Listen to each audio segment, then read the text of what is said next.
கேட்டு பாருங்க. நானும் கல்யாணமா நடந்துக்கிற ஒரு ஆள் தான். காசு எனக்கு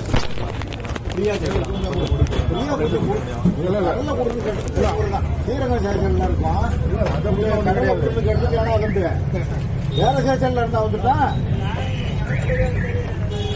அது தப்பு. அது பையன் இருக்கும்போது என்ன ஐடியா திடீர்னு மார்க்கெட் கூட்டு வந்திருக்கீங்க? ஏதாவது கேஸா? கேஸா? மாச கடைசிப்பா, பையில 10 பைசா கிடையாது. மாமூல் கிமூல் வாங்கினா தானே வண்டி ஓடும். லஞ்சமா? அடேப்பா, என்ன லஞ்சமா? நீ எல்லாம் எப்படியா போலீஸ் சொல்லி சேர்ந்த? மெரிட்ல தான். அப்படி சொல்லு. என்ன மாதிரி கந்து வெட்டிக்கு கடங்கனே வாங்கி 4 பேர் கைய காலை பிடிச்சி டிபார்ட்மெண்ட்ல 4 பேர் காலை வாரி விட்டு சென்றிருந்தா அந்த மாமூலோட அருமை தெரியும். அதெல்லாம் இல்ல.